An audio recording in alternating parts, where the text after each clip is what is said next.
읽었던 이 본문 가지고 반란을 시도하세요 라는 제목으로 말씀을 전하겠습니다. 지난 주간에 우리가 말씀을 묵상하면서 여호사밧이 아합 지방과 정략 결혼해가지고 유다 왕가에 재앙의 씨앗을 뿌렸다는 거 본 적이 있습니다. 그래서 여호사밧의 아들이 여호람인데 아합의 딸 아달랴가 여호람의 아내가 되었어요. 그런데 이 아달랴가요, 세상적인 관점에서 보면 엄청난 좀 이 능력 있는 여장부 뭐 이런 비슷한 뭐 그런 거였던 것 같아요. 야심도 있고 뭔가 이 능력도 있는 그런 여자였어요.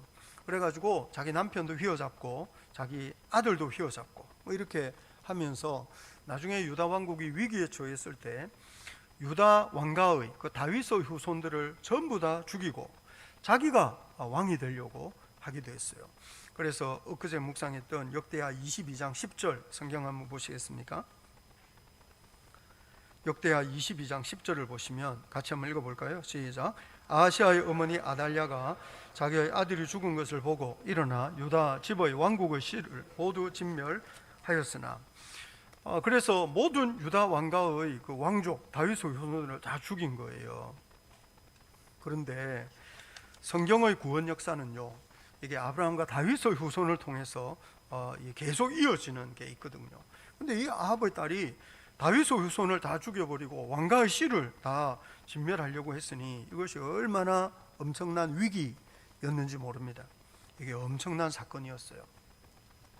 요한계시록 12장을 보면 요한계시록 12장 3절부터 5절에 한 큰 붉은 용이 여자가 낳은 아이를 삼키려고 하는 장면이 나와요.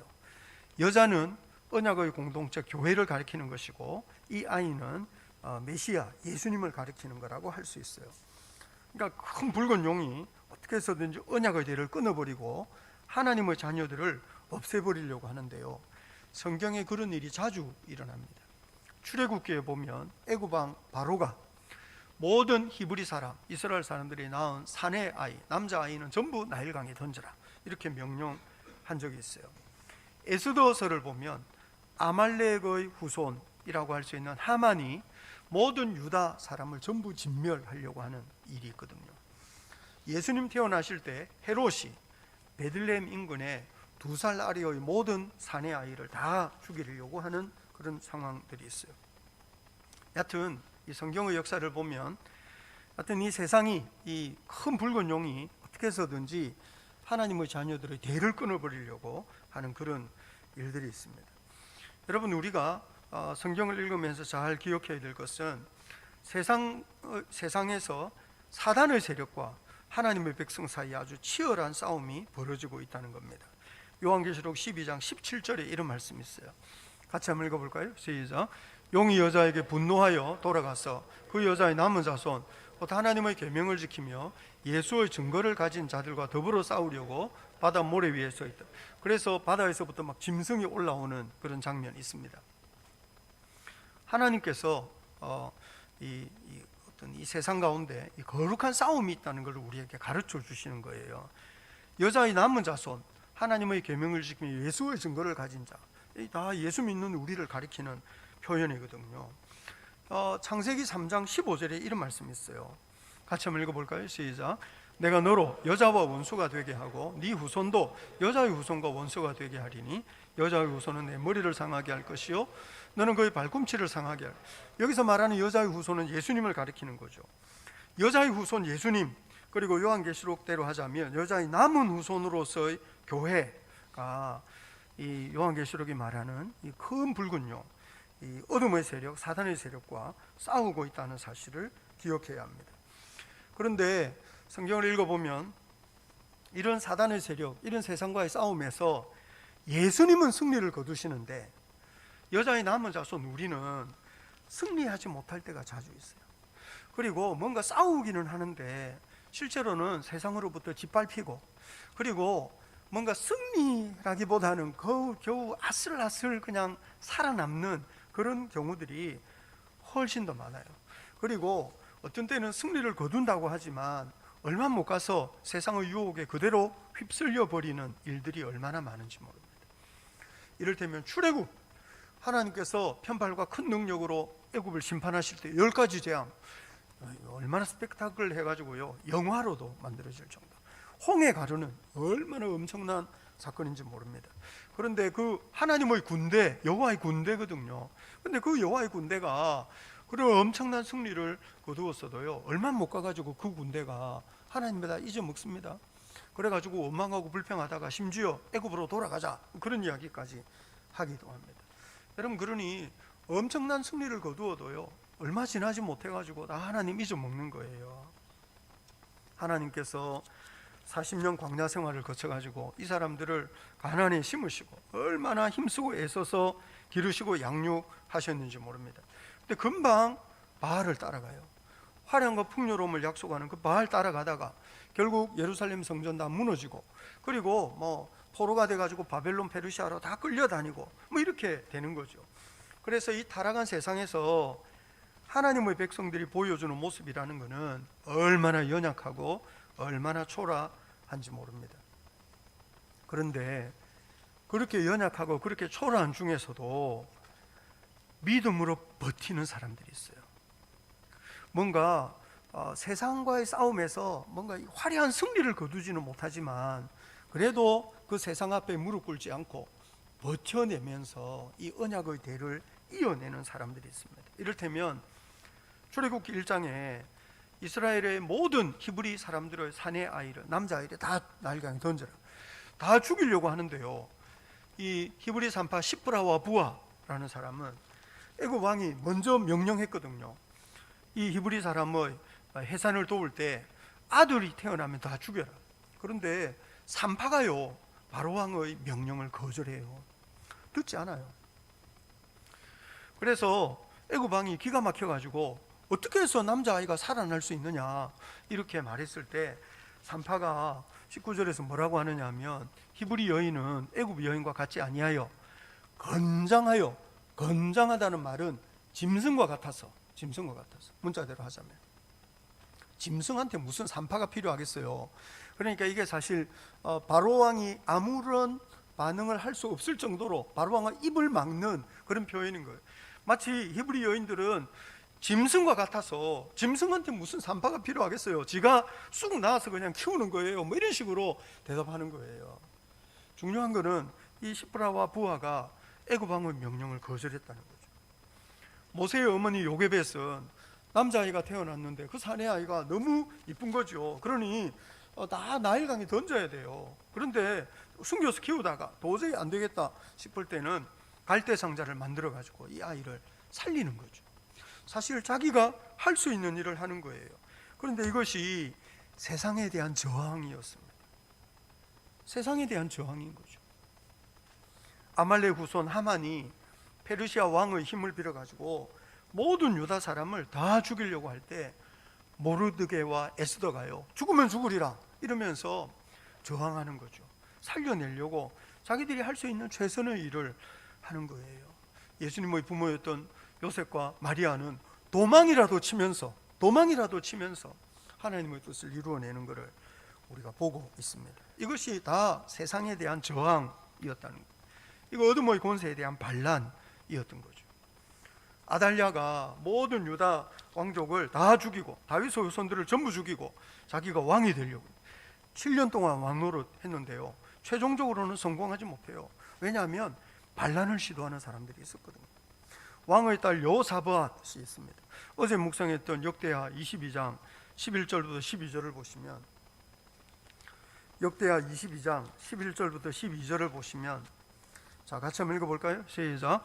왕의 딸 여호사밧이 아하시아의 아들 요아스를 왕자들이 죽임을 당하는 중에서 몰래 빼내어 그와 그 유모를 침실에 숨겨 아달랴를 피하게 하였으므로 아달랴가 그를 죽이지 못하였더라. 여호사밧은 여호람 왕의 딸이요 아하시아의 누이요 제사장 여호야다의 아내이더라. 요아스가 그들과 함께 하나님의 전에 6년을 숨어 있는 동안에 아달랴가 나라를 다스렸더라. 여호사밧은 여호람의 딸이었어요.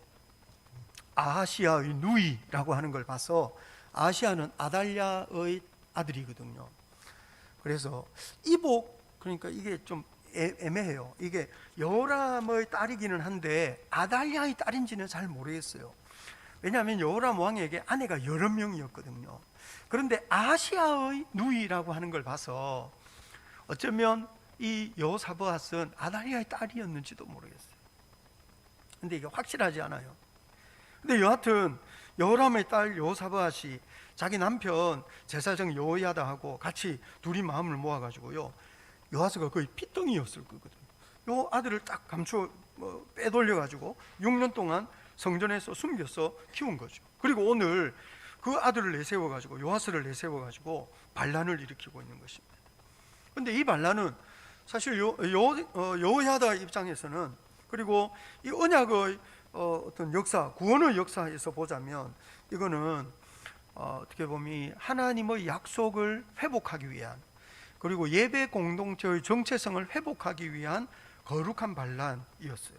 왜냐하면 아합의 딸 아달랴가요, 아주 능력 있는 여자여가지고요, 온 예루살렘을 바알 신앙으로 뒤덮었어요. 역대하 21장 한번 보시겠습니까? 역대하 21장 4절부터 6절입니다. 역대하 21장 4절부터 6절 한번 보시겠습니까? 시작. 여호람이 그의 아버지의 왕국을 다스리게 되어 세력을 얻은 후에 그의 모든 아우들과 이스라엘 방백들 중 몇 사람을 칼로 죽였더라. 여호람이 왕위에 오를 때 나이가 32세라 예루살렘에서 8년 동안 다스리니라. 그가 이스라엘 왕들의 길로 행하여 아합의 집과 같이 하였으니 이는 아합의 딸이 그의 아내가 되었습니다. 그가 여호와보시기를, 유다의 왕들은 다윗의 길로 행해야 하는데 여호람은 이스라엘 왕의 길로, 그 중에서 특별히 이스라엘 왕 중에서도 가장 악한 아합의 길로 행했는데, 이유가 뭐냐면 아합의 딸이 그의 아내가 되어가지고 이 아내에게 휘둘려가지고 이 여호람이 다윗의 길, 믿음의 길을 버리고 아합의 길을 따라갔다고 하는 거죠. 여호람과 아달랴 사이에 태어난 아하시야 역시 아주 악한 왕이었어요. 역대하 22장 2절부터 4절 한번 보시겠습니까? 역대하 22장입니다. 2절부터 4절. 자, 같이 한번 읽어볼까요? 시작. 아하시야가 왕이 될 때 나이가 42세라 예루살렘에서 1년 동안 다스리니라. 그의 어머니의 이름은 아달랴요 오므리의 손녀더라. 아하시야도 아합 집 길로 행하였으니 이는 그의 어머니가 꾀어 악을 행하게 하였습니다. 그의 아버지가 죽은 후에 그가 패망하게 하는 아합 집의 가르침을 따라 여호와 보시기에 아합 집같이 악을 행하였더라. 아합의 집의 가르침, 이 아달랴의 꾀임, 그래가지고 이 아하시야도 자기 어머니의 영향을 받아가지고 이렇게 온 예루살렘을, 온 유다를 바알 신앙으로 뒤덮어 놓은 거예요. 여호야다가 예루살렘이 뒤덮고 있는 바알 신앙에 대항해서 반란을 일으키는 겁니다. 그래서 오늘 보면 역대하 23장 1절을 보시면 제7년에 여호야다가 용기를 내요. 용기를 내었다는 것은 막 마음을 다잡고 결심하고 시도했다는 거예요. 그런데 이 아달랴에 대한 반란을 시도하는 것은요, 상당히 위험한 일이었습니다. 그런데 여하튼 여호야다가 어떤 영적 부흥, 영적 개혁을 시도하는 거예요. 그래서 오늘 본문 보시면 3절 같이 한번 읽어볼까요? 시작. 온 회중이 하나님의 전에서 왕과 언약을 세우며 여호야다가 무리에게 이르되 여호와께서 다윗의 자손에게 대하여 말씀하신 대로 왕자가 즉위하여, 다윗의 자손에게 하나님이 하신 약속이 있다는 거죠. 예를 들면 사무엘하 7장에 다윗의 후손이 끊어지지 않고 하나님께서 늘 그들에게 이 왕위를 주겠다고 약속하신 것이 있는 거예요. 근데 이 아달랴가요, 다윗의 후손을 다 죽이고 자기가 왕이 되면서 자칫 하나님의 언약이 지금 이제 무너질 그런 위기에 처한 거죠. 이거는 두고 보고 있을 수 있는 일이 아니다.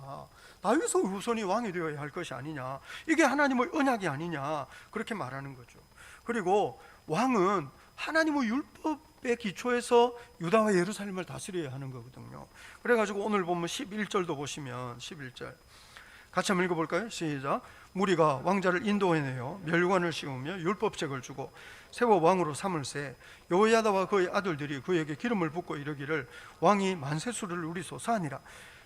멸관을 씌웠는데 율법책을 줘요. 그래서 왕의 사명은 하나님의 율법의 기초에서 공의와 정의를 행하는 거다, 이거를 아주 명확하게 하는 거죠. 그래서 반란을 시도하면서 이 예루살렘 모든 하나님의 공동체를 하나님의 말씀으로 돌이키려고 하는 거예요. 그리고 내일 묵상할 16절과 17절 한번 보시겠습니까? 역대하 23장 16절 17절입니다. 자, 같이 한번 읽어볼까요? 시작. 여호야다가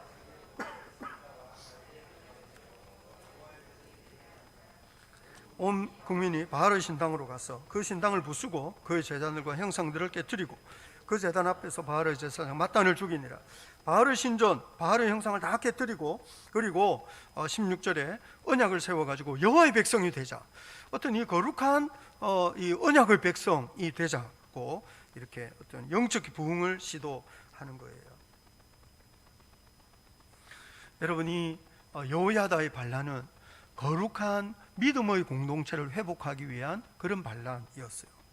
그래서 특별히 6절을 보시면 6절 7절 한번 보시겠습니까? 6절 7절 자, 같이 한번 읽어볼까요? 시작. 제사장들과 수종들은 레위 사람들은 거룩한즉 여호와의 전에 두려워오려니와 그 외의 다른 사람은 들어오지 못할 것이니 모든 백성은 여호와께 지켜야 할 바를 지킬지며 레위 사람들은 각각 손에 무기를 잡고 왕을 호위하며 다른 사람이 성전에 들어오거든 죽이고 왕이 출입할 때 경호할지니라 하니. 여러분, 여기에 중요한 것이 6절 하반절에 여호와께 지켜야 할 바를 지킬지며, 반란을 시도하고 있는데 가장 중요한 게 뭘까요? 여하튼 이 반란을 성공시키는 거예요. 그런데 오늘 본문을 잘 읽어보면 반란을 일으키는 중에도 이 여호야다와 사람들이요, 지켜야 할 바를 지키려고 해요. 성전에 아무나 들어올 수 없다 하는 것은 이 어떤 거룩함의 원칙이거든요. 그러니까 이 여호야다가 반란을 일으키면서도 그 거룩함의 원칙을 지키려고 해요. 가끔씩 보면 목적이 수단을 정당화한다고 어떤 큰 일, 훌륭한 일을 하기 위해서 지켜야 될 작은 원칙을 포기할 때가 들어 있습니다. 그런데 어떤 큰 목표를 이루기 위해서 작은 원칙들을 다 포기하고 목적이 수단을 정당화한다는 식으로 어떻게 해서든지 목적을 달성하기만 하면 된다. 만약에 이렇게 한다면 설령 큰 일을 성공한 뒤에라도 경건하게 살기는 상당히 어려울 거예요. 여러분, 그래서 우리가 이 본문 읽으면 여호야다는요, 반란, 목숨 걸고 하는 일이거든요. 자기가 목숨 걸고 하는 이 반란을 일으키는 중에서라도 지켜야 할 바를 지키자 하면서 이 거룩함의 원칙을 훼손하지 않습니다. 오늘 보면 14절과 15절 한번 보시겠습니까? 14절과 15절입니다. 자, 같이 한번 읽어볼까요? 시작. 제사장 여호야다가 군대를 거느린 백부장들을 불러내어 이르되 반열 밖으로 몰아내라. 그를 따르는 자는 칼로 죽이라 하니 제사장은 이 말은 여호와의 전에서는 그를 죽이지 말라 함이라. 이에 무리가 그에게 길을 열어주고 그가 왕궁 말문 어기에 이를 때 거기서 죽였더라. 말문이라는 것은 말이 다니는 문이라는 거예요. 우리 왜 경기전 앞에 가면 하마비 있잖아요. 거기 오면 다 말을 내려야 돼요. 마찬가지로 말문이라는 것은 이 말이 들락날락 할 수 있는 어느 선까지 이렇게 몰아낸 것 같아요. 그런데요, 반란을 일으키는 중에서 제일 중요한 것은 아달랴를 제거하는 거예요. 어떻게든 빨리 죽여야 되거든요.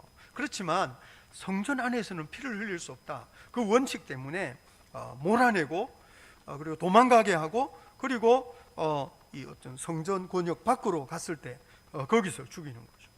여러분, 그러니 이 사람들은요, 지켜야 할 바를 지키고 있는 거예요. 목표를 이루기 위해서 어떤 수단, 어떤 방법을 다 동원해도 된다. 그런 거는 바알이 가르치는 바였어요.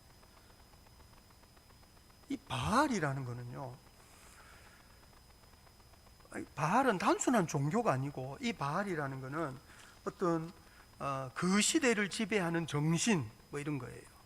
이 바알 신앙이라는 거는 단순한 종교라기보다는 세상을 지배하는 정신이고 사상이고 풍속인 것을 우리가 기억해야 됩니다. 그래서 우리나라도 왜 역사 보면 무슨 신라나 백제가 불교 도입하고 또 고려 시대에 아주 불교가 거의 국교같이 되고, 이를테면 조선 시대에는 불교 배척하고 유교를 받아들이고 이런 것처럼 그게 일종의 그 사회를 지배하는 어떤 사상, 정신 이런 거거든요. 이를테면 현대사회 우리나라의 김대중 대통령이 훌륭한 분이기는 하지만 그분이 우리나라에 했던 아주 안 좋은 것 중에 하나가 일종의 신자유주의 사상을 이렇게 받아들인 이런 거 있어요. 그러니 김대중 대통령을 빨갱이라고 하는 분들은 진짜 그게 말이 아닌 거예요. 이 가장 어떻게 보면 공격적이고 어떻게 보면 가장 비인간적인 자본주의 정신을 받아들인 거거든요. 여러분, 그래서 우리 사회를 지배하는 어떤 이 시대 정신 뭐 이런 거 있어요. 바알이야말로 어떤 시대 정신 같은 거예요. 이 바알은요, 화려함과 풍요로움이 가장 중요하다고 가르치는 시대 정신이었어요. 바알은 비를 내리는 신이거든요. 바알과 아세라가 성관계를 해서 비가 온다고 그 시대 사람들이 믿었어요. 그러니 이 바알과 아세라 남신 여신을 섬기면서 아주 음란하게, 그래서 여하튼 이 사람들은 이 풍요롭고 화려한 삶을 살 수 있으면 무슨 일이든지 해도 된다고 믿었어요. 또 그렇게 가르치는 것이 바알 정신이었어요. 그래서 음란함이든 폭력이든 여하튼 뭐 화려함과 풍요로움을 얻을 수 있다면, 더 강해질 수 있다면, 성공할 수 있다면, 힘을 가질 수 있다면 무슨 일이든지 해도 된다고 가르치는 것이 바알 정신이었다고요. 그러니 바알을 섬기면 풍요로움의 노예가 되는 거예요. 바알을 섬기게 되면 여튼 자기 목적을 위해서는 수단과 방법을 가리지 않는 삶을 살게 되는 거죠. 그러니 사회가 점점 폭력적이 되는 거예요. 타락한 세상에서 예수 믿는 사람들이 결코 받아들일 수 없는 세상의 정신, 세상의 사상, 세상의 풍조가 있다는 사실을 기억해야 됩니다. 그래서 그 시대는요, 이게 바알 정신이라는 것이 화려하고 풍요로운 삶을 사는 방법이었기 때문에 아합은요, 그거를 좋아한 거예요. 그래서 하나님을 섬기는 어떤 믿음을 다 버리고 온 북이스라엘을 이런 바알 정신으로 가득 채운 거죠. 그리고 아달랴가 그거를 도입하고, 그리고 예루살렘은 그런 바알의 정신, 바알의 풍속을 다 받아들이면서 온 예루살렘이 유다가 그런 바알 신앙으로 물들게 된 것입니다. 그것에 대해서 반란을 일으키고 있는 거죠. 여러분, 우리가 이 세상을, 우리 시대를 살면서 우리가 결코 받아들일 수 없는 시대 정신, 우리가 받아들일 수 없는 세상의 사상이 있는 것을 우리가 잘 기억해야 합니다. 그리고 이런 세상의 정신, 세상의 풍속에 어떻게 저항할 거냐 하는 것이 사실 문제가 돼요. 이런 저항 정신을 잃어버리면 세상의 노예가 되는 거죠. 그거는 예배당에서 예배를 드리는 거나, 절집에서 뭐 불공을 드리는 거나, 아니면 무당을 찾아다니는 거나 상관없습니다. 여러분, 우리가 그거를 잘 이해해야 됩니다. 절집에서 불공을 드리는 사람이나 예배당에서 예배를 드리는 사람이나 똑같이 세상 정신의 노예가 되어 살아갈 수도 있습니다. 우리는 내가 예배당에서 예배를 드리기 때문에 저 절집에서 불공 드리는 사람과 다를 거다, 그렇게 생각하지만 아닙니다, 여러분. 사실상 오늘날 교회의 아주 심각한 문제는 우리 시대를 사로잡고 있는 세상의 정신에 굴복하기 때문입니다. 그래서 어떤 분별력이 필요한 거고요, 믿음의 용기가 필요한 거예요. 물론 세상을 지배하는 정신, 사상, 여러분, 그 세상을 지배하는 풍속에 저항한다는 것은 물론 쉬운 일이 아니에요.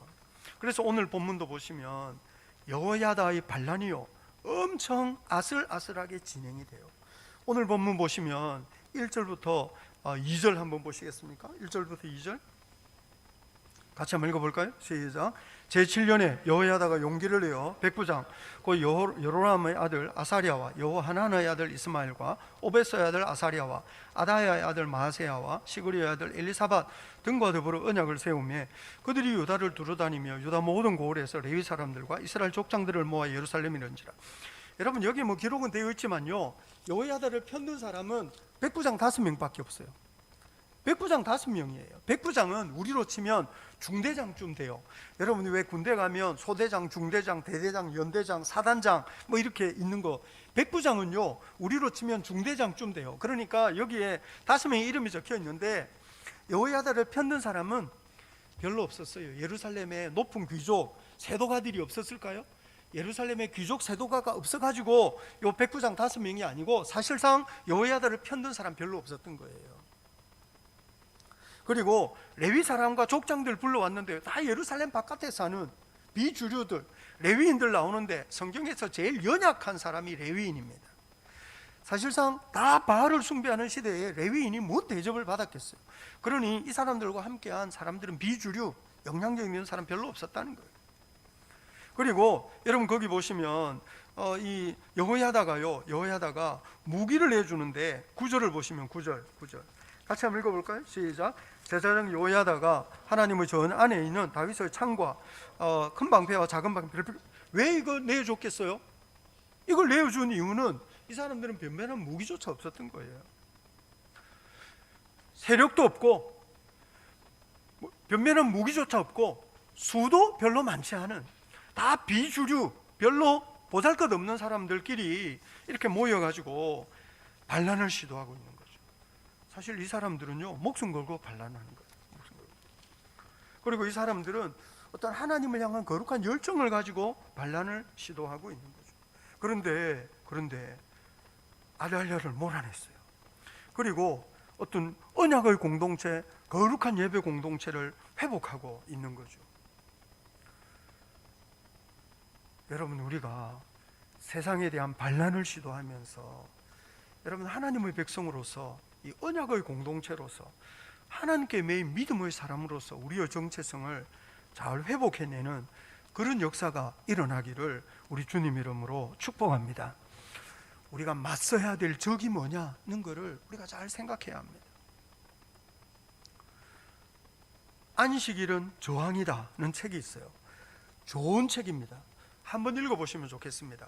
이 월터 브루그만이라는 아주 유명한 학자가 쓴 책인데, 안식일은 저항이다. 왜 안식일이 저항이겠습니까? 화려함과 풍요로운 삶을 살기 위해서 쉴 틈 없이 일할 수밖에 없었던 시대에, 고대 사회에는요 빨간 날 없었어요. 여러분, 하다못해 음력에 쉬는 날 있습니까? 음력 달력에 쉬는 날 없습니다. 옛날에는요 쉬는 날 없었어요. 일주일에 한 번씩 빨간 날 되는 거는요, 이게 성경의 전통 때문에 일주일에 한 번씩 빨간 날이에요. 고대 사회에 쉬는 날이 어디 있어요? 농사 짓는데, 목축하는데 쉬는 날이 어디 있어요? 여러분, 안식일이라고 해서 뭐 밭에 뭐 잡초가 안 나느냐? 아니에요. 여러분, 그런데 하나님께서는 엿새 동안만 힘써 내 일을 하고 일회째 되는 날은 모든 일을 멈추라고, 쉬라고 주님 그렇게 말씀하시거든요. 화려함이나 풍요로움의 노예가 되어 사는 사람은 결단코 쉴 수 없습니다. 일을 한 만큼 열매를 거두는데, 여러분, 이 농사라는 것은 일을 한 만큼 열매를 거두는 거거든요. 그런데 하루를 쉰다? 쉬운 일이 아니죠. 고대 사회에 그렇게 사는 사람들이 없었어요. 어떻게 해서든 더 열심히 일하고 더 많이 일하고, 그래서 더 풍성한 소출을 거두는 것이 삶의 목표라고 생각하던 그런 시절에 하나님은 더 많은 소출을 거두기 위해서 노력하지 말고 엿새 일하고 하루 쉬라 그러시는 거죠. 풍요로움의 노예가 되지 말라는 거예요. 욕망의 노예가 되지 말라는 거죠. 그리고 고대 사회에는요, 남을 일시켜야 자기가 쉴 수 있었어요. 귀족의 능력이라는 것은 노예를 잘 부리는 거죠. 그러니 연약한 사람들을 더 많이 부려먹고 더 많이 일시켜야 자기가 쉬어요. 그런데 하나님께서는 내 집에 거하는 객, 노비들도 쉬게 하고 짐승도 쉬게 하고 심지어 땅도 쉬게 하라고 말씀하세요. 화려하면 풍요로움의 노예가 되지 말라는 거죠. 더 많은 것을 누리는 것이 인생의 목표가 아니라는 거죠. 여러분, 그래서 사실상 엿새 일하고 하루 쉬라는 안식일 명령은요, 그 시대 화려함이나 풍요로움을 위해서 무슨 일이든지 할 수 있다고 믿었던 그 시대에 자기의 행복을 위하여 남을 학대하고 남을 착취하는 것을 당연하게 생각하던 시대에 대한 저항이었어요. 그런데 그 시대와 전혀 다른 방식의 삶을 명령하신 거죠. 여러분, 그러니 안식일이 저항이다, 이 책 제목은 얼마나 핵심을 찌르는 표현인지 모릅니다. 그래서 여러분, 더 부자되고 더 풍요롭고 더 화려하고 더 여유 있는 삶을 살기 위해서 정신을 살려가는 시대에 브레이크를 거는 거거든요. 저항이죠. 이런 저항 정신을 회복하는 것이 얼마나 중요한 일인지 모릅니다. 안식일 계명을 잘 묵상하면요, 우리 시대는 사실상 좀 더 다른 방식의 적용이 필요해요. 안식일은 일하지 말라는 거거든요. 그런데 우리 시대는요, 우리는 주 5일 시대잖아요. 주 5일. 물론 주 5일을 누리지 못하는 분들도 있어요. 그렇지만 주 5일을 당연하게 생각하거든요. 누리지 못하는 사람들도 주일은 쉬고 토요일 쉬어야 된다고 누구나 그렇게 생각해요. 이 현대인들은요, 어떻게 해서는 더 여유 있는 삶을 살려고 그래요. 여유, 자기를 돌보려고 그러죠. 취미생활도 하려고 그러고. 여러분, 그래서 우리 시대에는요, 오히려 사람들이 일을 덜 하는 것을 목표로 삼고 살아요. 그런데요, 목표가 뭐냐면 자기를 돌보고 자기를 더 행복하게 하는 거예요. 여러분, 그런데 더 여유 있고 더 행복한 삶을 살려고 하다가 보니까요, 현대인들이 잃어버리고 있는 게 뭐냐면요, 희생과 섬김의 정신을 잃어버려요. 헌신, 이런 거 여러분 점점 잃어버리고 있어요. 요즘, 예전에는요, 제가 어제도 무슨 결혼식 갔다 왔는데, 여튼 결혼식 하면 남편과 아내를 위한 헌신 뭐 이런 거, 또 부모가 되면 자녀를 위한 희생. 요즘은요, 남편들도요, 남자들도 자기 시간이 필요하대요. 아내들이요, 자기 생활이 필요해요. 자기 생활. 그래서 애를 잘 키우고 잘 돌봐라 그러면, 목사님 나는요, 이렇게 말하는 분들도 있더라고요. 예전에는요, 엄마들은 자식을 위해서 희생하는 것을 당연하게 생각했거든요. 그거가 희생이 아니고 당연했는데요, 요즘은요, 아이 육아를 짐으로 생각해가지고요, 그거를 나누려고 그래요, 자꾸. 그래서 내가 낮 동안 애를 봤으니까 퇴근하고 오면 남편이 봐야 돼. 그래서 제가 늘 우리 여종들에게, 니네 남편은 그러면 직장에서 놀다가 왔냐? 제가 그렇게 말해요. 저는 그렇게 말을 하는데 이게 쉬운 일이 아니더라고요. 그럼 목사님 저는요, 이러는 거예요. 그래서 요즘 많은 사람들은요, 자기를 챙기는 것을 중요하게 생각해요. 자기를. 세상이 그런 것 같아요. 그런데요, 그런 문화 속에서 우리는 희생과 섬김, 헌신의 가치를 잃어버려요. 저는 오히려 요즘 안식일 묵상하면 어떤 생각이 드느냐 하면, 우리는 자꾸 더 쉬면서 여유롭게 사는 것을 추구하기보다는 오히려 우리 시대에는 거룩한 노동의 중요성을 더 강조해야겠다는 생각이 자주 들어요. 예수님께서 주일에, 안식일에 일하셨거든요, 예수님이. 그래서 왜 안식일에 일하느냐 따지는 사람들에게 예수님이 요한복음 5장 17절에서 뭐라고 말씀하시느냐면, 내 아버지께서 이제까지 일하시니 나도 일한다. 예수님이 어떤 일을 하시는 거예요? 예수님은 거룩한 노동을 하시는 거예요. 예수님은 자기가 여유 있게, 자기가 행복하게, 자기가 인생을 즐기며 이런 거 아니고, 예수님은 오히려 고통당하는 사람을 해방하고, 눈물을 흘리는 사람은 눈물을 닦아주고, 신음하는 영혼을 이런 감사 안으시기 위해서 짐을 짊어지시는 거죠. 현대인들은 여유가 있어야지, 너 자신을 돌봐야지, 네 인생을 즐겨야지, 이렇게 말한다니까요. 세상 풍속이에요. 예수 믿는 사람은 너무 여유롭게 자기 인생을 즐기고 자기 행복을 추구하는 것이 아니라 오히려 거룩한 사명을 위해서 짐을 짊어지는 것이 더 훌륭한 삶이에요. 세상의 정신, 세상의 흐름, 세상의 풍속에 대항해서 저항하는 거죠. 저항. 솔로몬을 얼마나 좋아하는지 모릅니다. 여러분, 우리가 역대하를 읽으면서 솔로몬 읽었지만, 역대하는 솔로몬의 허물에 대한 이야기 아니에요. 그렇지만 우리 다 알아요. 솔로몬은 성공적인 인생을 살지 않았습니다. 화려하고 풍요로운 삶을 살았을 뿐이죠. 솔로몬을 좋아하는 이유가 뭡니까? 그 화려함이나 풍요로움 때문에 솔로몬을 좋아한다면, 여러분, 그것은 신앙의 타락입니다. 우리 얼마 전에 요셉 읽었지만, 요셉이 총리가 되었다는 이유로 요셉을 좋아한다면 그것은 신앙의 타락에 불과한 것입니다. 오히려 성경은 요셉의 헌신, 사명에 집중하면서 애굽에 마음 두지 않고 오히려 가나안 그 약속의 땅을 바라보고 살았던 그 믿음 때문에 요셉을 우리에게 소개하는 것이지, 출세한 요셉을 소개하는 게 아니거든요. 솔로몬을 이야기할 때 솔로몬은 다윗의 후손으로 성전을 건축했기 때문에 훌륭한 솔로몬이지, 그 외에 솔로몬은 오히려 더 화려함과 풍요로움의 그 유혹 속에서 백성을 착취한 왕으로 나오잖아요.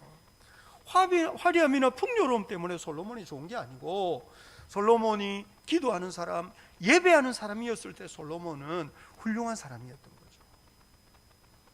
거죠. 예배하는 솔로몬, 기도하는 솔로몬, 백성을 재판하면서 정의와 공의를 행하려고 하는 그런 솔로몬을 잊어버린 채로 그저 화려하고 풍요롭고 똑똑한 그런 솔로몬을 좋아한다면, 여러분, 우리는 타락한 사람이 되고 멸망하는 그 수치스러운 솔로몬의 길을 걸어가는 거예요. 여러분, 우리 시대가 여러분이 돈이 지배하는 세상이고 권력과 영향력이 지배하는 세상인데, 여러분, 이런 세상에 대한 저항 정신을 잃어버리면 결국 우리가 무너져 내리는 거죠. 타락하는 거예요. 우리가 요즘 전염병 때문에 온 세상이 두려워하는 시대를 살고 있는데요, 전에 제가 말씀드린 적이 있습니다. 로마 제국도요, 전염병, 천년두 이런 것 때문에요 얼마나 많은 사람이 죽었는지 몰라요. 그런데 로마 제국은요 쾌락의 제국이거든요. 인생을 즐기는 것을 얼마나 중요하게 생각했는지 몰라요.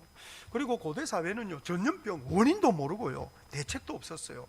로마 사람들은 자기 쾌락, 자기 건강 너무 중요했기 때문에 병에 걸리면요 다 내다 버렸어요, 환자를. 예수 믿는 사람들은요 병에 걸린 사람을 내다 버릴 수가 없었어요.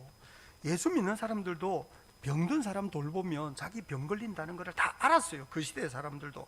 그래서 로마 사람들이 내버렸거든요. 근데 예수 믿는 사람들은 내버릴 수가 없어서 병에 걸린 사람을 먹을 걸 주고 음식을 주고 물을 마시게 하고 이렇게 한 거예요. 할 수 있는 것이 없었어요. 약이 없었다고요. 그런데요 그것이 그 시대를 지배하고 있던 세상 풍조에 대한 저항이었어요. 불신자들은, 우상을 섬기는 사람들은 병자를 다 내버렸는데 예수님은 내버리지 않았어요. 먹을 걸 주고 물만 마시게 했는데도요 그 중에서 물론 죽는 사람도 있었지만 살아나는 사람들이 있었어요. 최소한의 돌봄을 받았는데요 병을 이기는 사람들이 생긴 거예요. 그런 사람들은요 지금, 그때는 몰랐겠지만 지금으로 치면 면역이 생긴, 면역.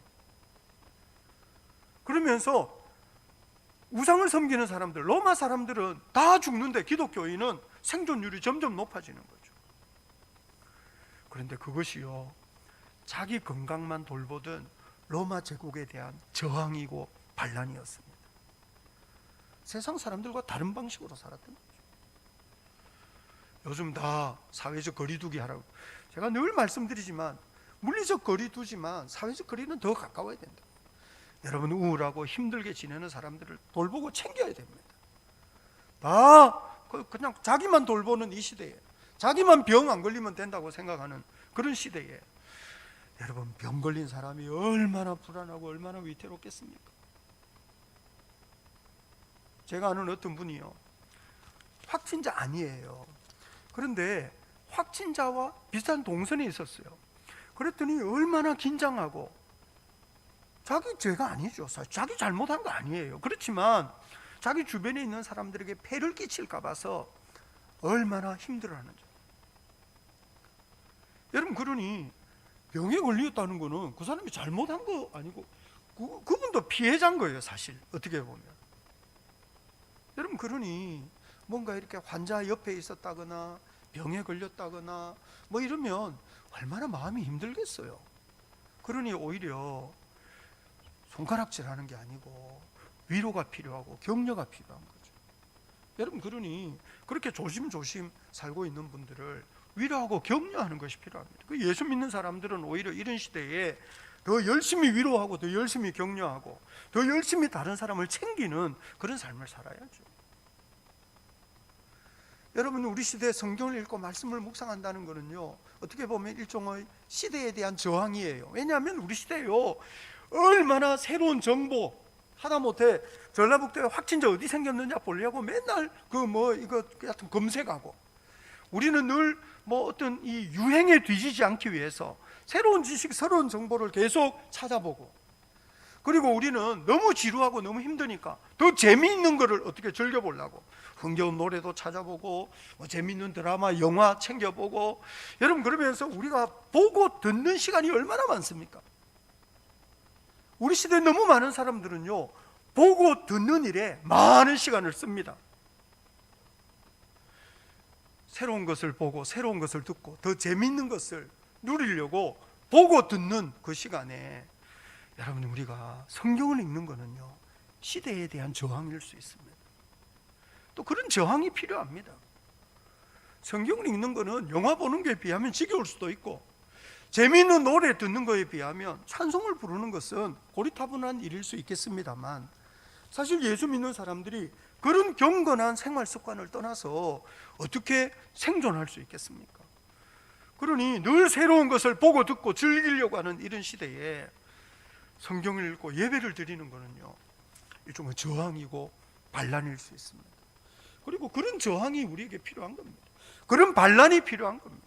세상에 대한 저항, 세상에 대한 반란. 여러분, 그런 저항 정신을 잃어버리고서야 어떻게 우리가 세상으로부터 자유로울 것이며, 여러분, 그런 저항 정신을 잃어버리고서야 어떻게 우리가 믿음으로 살 수 있겠느냐는 거예요. 이 시대에 많은 사람들이 자기 건강을 위해서는 수단과 방법을 가리지 않고, 여러분, 여유롭고 행복한 삶을 위해서 수단과 방법을 가리지 않고, 더 화려하고 더 풍요로운 삶을 위해서 수단과 방법을 가리지 않는 시대에 우리가 살고 있는데, 여러분, 그래서 사실 이 자본주의 문명이라는 거는요, 바알 정신과 다를 바가 없어요. 바알 정신이야말로, 바알의 사상이야말로, 바알의 종교야말로 화려함과 풍요로운 건강과 네 행복이 제일 중요하다, 그거를 위해서 수단과 방법을 가리지 않아도 된다, 이렇게 가르치는 것이 바알 정신이었거든요. 반란을 시도해야 됩니다. 저항해야 됩니다. 여러분이 복음과 하나님을 향한 열정, 이 언약에 대한 이 언약의 이 소망을 부여잡고 이 세상에 대해서 저항하고 반란을 시도하는 하나님의 사람 될 수 있기를 우리 주님 이름으로 축복합니다. 아멘, 아멘.